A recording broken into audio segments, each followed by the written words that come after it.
Good to see you, everybody. My name is Robbie Howell. This is my partner in crime, Lee. Hello, I'm Lee. Hi. Let's talk Enclave.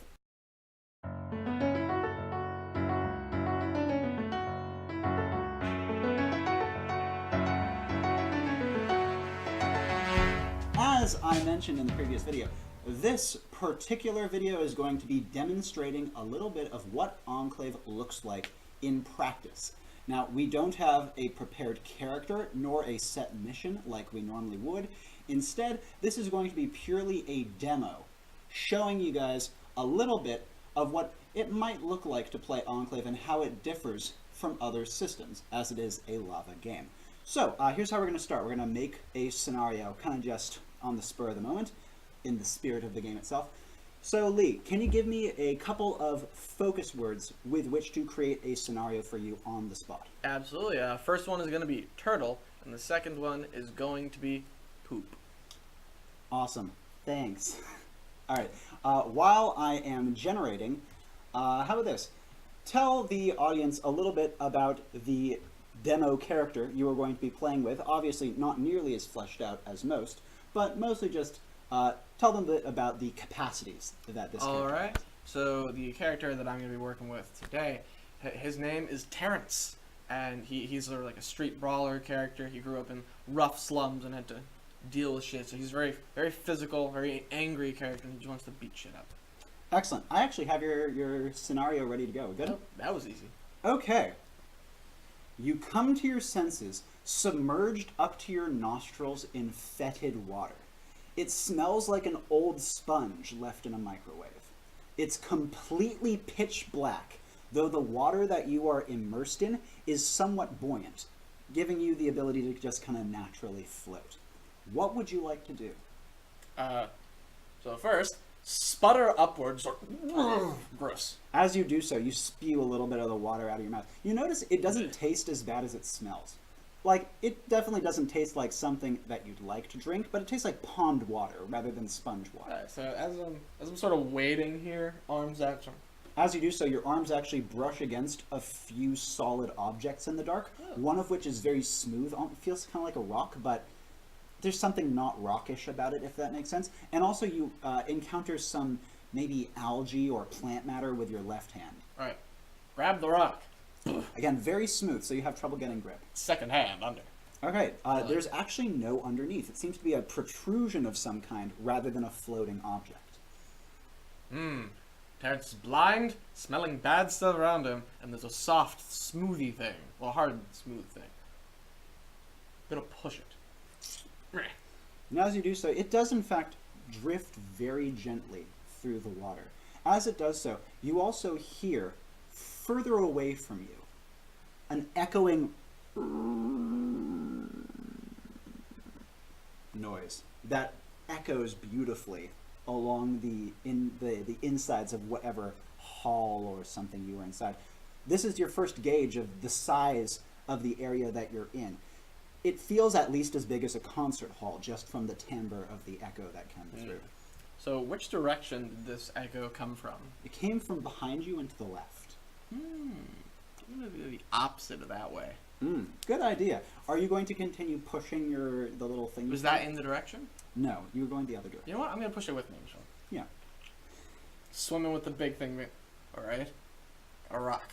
And with it ahead of you, as you're starting to kind of kick your way through, what is your vigor stat to help us gauge the rate at which you're swimming? Terrence is a rather fast fellow. He's got a vigor stat of 15. Excellent. And how's his might stat? His might is 19. He's a tough boy. Fantastic. So, as he's kind of pushing his way through, now in addition to that grumbling noise, which has since subsided, the only noise in this entire location is the splashing of your feet. That's annoying.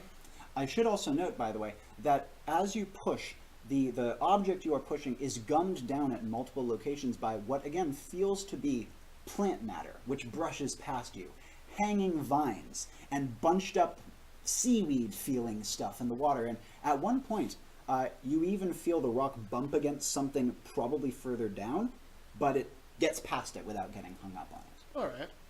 Alright. Terrence is sort of thinking, it's dark, there's plant matter, there's gross water, and there was sound. Terrence ain't the smartest fellow. What's his intelligence? His intelligence is 8.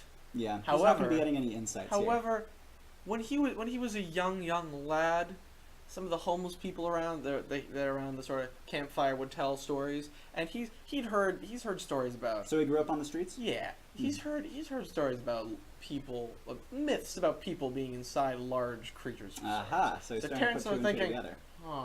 Sound that way, gross water. I'm in a mouth. In a mouth. Now, if he was in a mouth, so obviously not the smartest fellow, so we're not going to be able to go too much into depth. Why would there be so much stagnant water? That would mean that the mouth would have to be kind of at level. Well, that means it must be some sort of creature that waits near shallows, maybe with some sort of natural camouflage. But to Terrence, he would just think, I'm in a mouth. I'm in a mouth. Excellent. Are you going to keep pushing this object? Terrence is going to keep pushing, just sort of. And after another maybe 5 minutes of just pushing this object through the water, you feel it bump against something solid that it does not pass through or by. What would you like to do? Sort of navigate around the rock a little, sort of spitting every now and then. I don't know. And as you give it a touch, it feels at once solid and fleshy. And the second you touch it, you hear...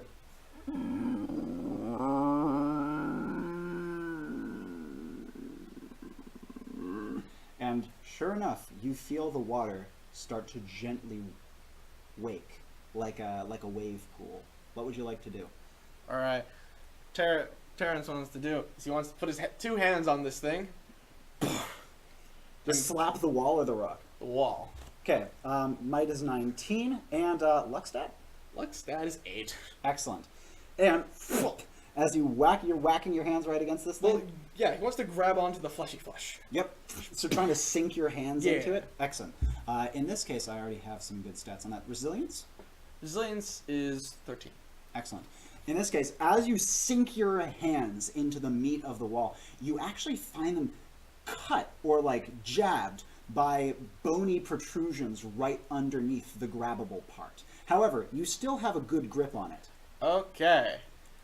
And light suddenly floods into the entire hall from behind you, where you can see, framed against the sunset coming inside, a set of gigantic, jagged tooth plates, as the sky beyond them slowly starts to rise. So behind me?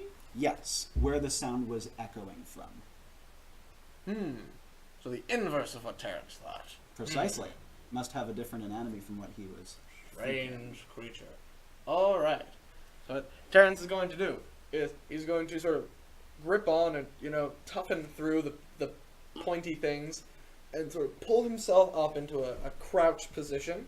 And as he does so, he hears that roar again, except this time the weird echoing, creaking noise suddenly turns on full blast from right next to him rather than up from the beginning. Perfect. As the mouth at the far end of the cavern opens wide and a gigantic gullet opens up about 20 feet to his right. Great. Terrence is going to push off very hard with his might, also using the fact that he's going down. And sort of pencil dive at that mouth. All right, so in this case, this is a pretty long gap to cover, especially considering all of the water that is flooding down. Almost reflex stat before I make a call here. 20 reflex. That's a good call. In this case, as you jump, you don't get close to covering the full distance of the cavern. However, as you are jumping, not only do you notice more of the meat of the mouth around you, but you also note that as the creature is rearing back, and you are kind of jumping up the inside of its gullet, the roof of its mouth gets closer to its mighty tongue. So it's kind of like there's stuff more directly above you and stuff directly below you. What would you like to do? This jump is going to get you like a fifth of the way up. What Terrence is going to do, he's going to use an ability. All right, what ability are you going to use? The ability Agility. Provides a dash. Ah, nice rhyme. So in this case, what's his spirit stat? His spirit is 15. Excellent. In his arcane? His arcane is 9. Not a surprise. All right, now agility gives you a couple of different dashes, and a dash is the ability to quickly move from point A to point B. So, where would you like to do these agility dashes between? Well, are there hanging bits of plant around? Yes, For example, many the of ones them. that Terrence could use to sort of catapult himself towards and swing from, to You build some see, momentum. From what you can see, the creature has many large, like, stuck things of plant life clinging, probably even grown into its skin. And you can see that there's one that is easily within agility range. Do you want to do your first dash to Yes. this? Zooming vertically, grabbing on, it is slick. Incredibly slick. So how do you want to keep a hold? Twisting hands around it, sort of de-juicing it effectively, Skill and stat? drying it out. Skill is 10. Okay, so in this case, as trying to grab dejuice, you immediately start to slip, but you have another agility dash available. The goal is to slip to create that downward momentum anyway. Yep. So trying to use it to swing. Yeah. It's not giving a great swing, so you probably have to do a kick to make sure the swing goes forward. That's fine. Mhm. Actually, twining the left hand like this so that there's a bit of wrap. Excellent. Aiming at another one. This time, the agility dash does not get you quite into reach of this next vine, and the great tongue is yawning up directly towards you, looking like it's going to plaster you against the roof of the mouth. All right. In that case, Terrence is going to, as he sort of misses, turn down. He's just gonna punch the tongue. All right. And as you slam into the soft meat of the tongue, it feels like a solid wall, though of course it doesn't harm your hand. It has give to your hand, but it doesn't seem to phase the beast at all. Oh, that's not the goal. However, we are going to actually end our little demo on that note, just to do a bit of a cliffhanger there.